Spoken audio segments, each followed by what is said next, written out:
Hello, everyone, and welcome back to another episode of 1990's Represent. We're starting in our second cycle in 1993, and we're doing that with Siamese Dream by the Smashing Pumpkins. An incredible album, one of the probably best albums of the 90s easily. Maybe one of the best albums of all time. Um, Definitely, I think their best album. For me, it's very close between this and Melancholy and the Infinite Sadness. But upon listening to this again recently for this series, I'm thinking of putting this one kind of at the top of that list. So yeah, it's just an incredible album. I first remember hearing, or I think the first song I heard off of this, or music video I saw from it was Today. And it's a great song, and the music video is just amazing as well. I have my notes here. We're going to go through the notes, going to discuss the album, then we'll get to the track list, and we'll get through all of that. So let me just pull it up here. There we go. So, Siamese Dream by the Smashing Pumpkins, first released July 23rd, 1993. This is their second studio album following, I think, 1991's Gish. They brought Butch Vig back to produce this. He produced their original album, and they brought him to work on this album as well.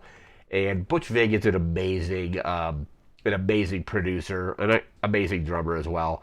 Obviously, in Garbage, it's an incredible band, but just a lot of very good records produced by him. Several episodes back, like a handful of episodes back, we talked about Nirvana's Nevermind. He produced that. He produced, again, the Smashing Pumpkins' first album, produced Siamese Dream, has worked on multiple Garbage albums, has produced, I think, one of the Foo Fighters' best albums in Wasting Light. Sonic Highways is another Foo Fighters album that he produced, and that album is actually very underrated in my opinion. So he worked on, I think, one incredible Foo Fighters album, and then Sonic Highways was a follow-up to that. And Wasting Light is a tough act to follow, so I don't think it was as good as Wasting Light, but I feel it's very underrated, and it just shows how good of a producer Butch Vig is. So they brought him back for this one. After Gish, they were signed to, forget what the record label that Gish was under, but basically they got a contract with that company's parent company, which is Virgin Records. So this other, I think it was like Caroline Records maybe, they were owned, or at the very least were the parent company, or Caroline Records is the basically was a subsidiary to Virgin Records. So they got signed to Virgin Records. Let me bring up this quote from Billy Corgan here. I have this quote listed here. Basically, there was a ton of pressure on this album, and Billy Corgan's quote was, "This great pressure to make the next album to set the world on fire." So there was just a ton of inner pressure from the band, obviously pressure from Billy himself to make the album as good as he could. Let me see what we have here. So just some of the issues that were happening during this production is Jimmy Chamberlain, their drummer, had drug issues, which would a few years later come back or in a major way in 1996, I think it was. I think they were on tour.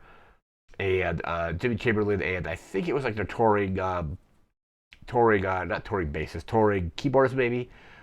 He died of an overdose, and Jimmy Chamberlain got fired from the band. He's back with the band now, but he had various drug issues going on. Let's see, James Iha and Darcy Retzky were in a relationship prior to that, and that relationship had ended by the time they were working on this record. So there was kind of like issues between the two of them. And so yeah, there was just a ton of tension between the band. And Billy Corgan, in one interview, I remember saying he was very kind of somewhat like tyrannical with like how he was acting on this album. Like he would re-record like I think a lot of like Darcy's bass lines. and like I think there were like lines that she had bass lines that she had come up with, but he would lay them. He would be able to like he would re-record some of it. So he was kind of like heavy-handed in his approach to making the album sound perfect. And I think, like I said, in a retrospective interview, he was saying how he kind of probably was a little overbearing when they were working on this record. The band to work on the record actually moved to Marietta, Georgia, to kind of like avoid distractions, like avoid. It's said in my research to avoid their friends so they weren't distracted. Another component in moving was it was to cut Jimmy Chamberlain off from various like drug connections that he probably had back where they were from. So going to a new place, he wouldn't have had those connections. So they were trying to cut him off of that. But there's a great Butch Vig quote. Let me bring that back up here about when they brought him in. Butch Vig's quote is Billy and I raised the bar really high. We wanted to make a very ambitious sounding record. It was all done on analog tape, so it was time consuming.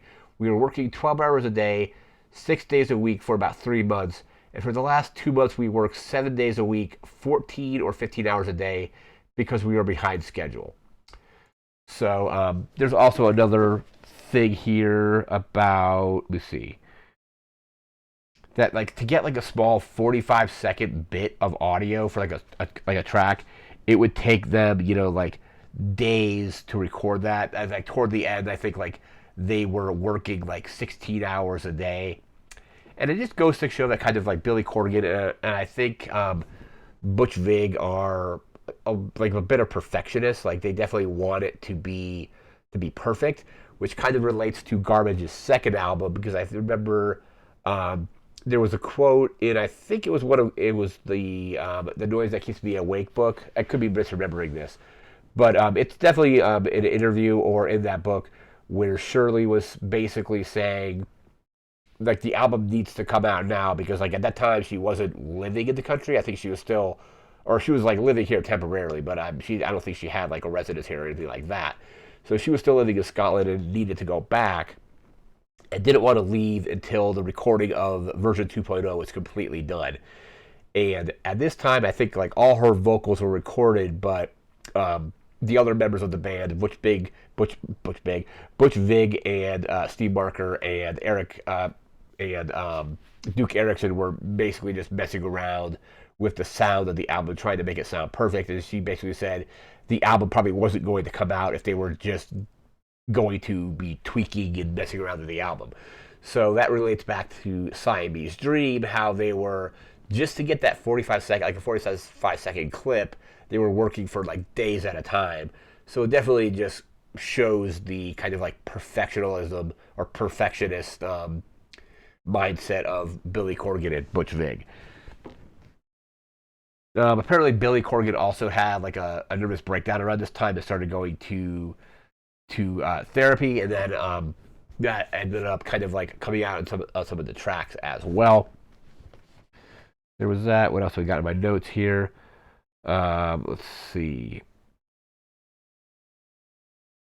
Yeah. Again, oh yes, we got to bring the reviews now. So came out to very good reviews. Let's just go through some of these scores really quick. So AllMusic gave it a 5 out of 5. Chicago Tribune has it at a 4 out of 4. 5 out of 5 from the Encyclopedia of Popular Music. Entertainment Weekly gave it a B. NME gave it, looks like an 8 out of 10. Pitchfork has it at a 10 out of 10 in 2011 and a 9.1 out of 10 a few years later, like in 2023. So they changed their review on that a little bit, but still a 10 out of 10 initially and a 9.1 is still really good. Q gives it a 5 out of 5. Rolling Stone initially gave it a 3, looks like a 3.5 out of 5. Rolling Stone Album Guide gives it a 4 out of 5, and Select gave it a 5 out of 5. And now we're going to go to our track listing here. The album is a little over an hour, like 1 hour and 2 minutes. Has 13 tracks on it.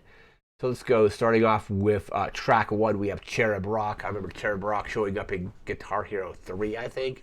Maybe in Rock Band as well. But Cherub Rock is a great way to kind of start the album out. Track 2 is Quiet.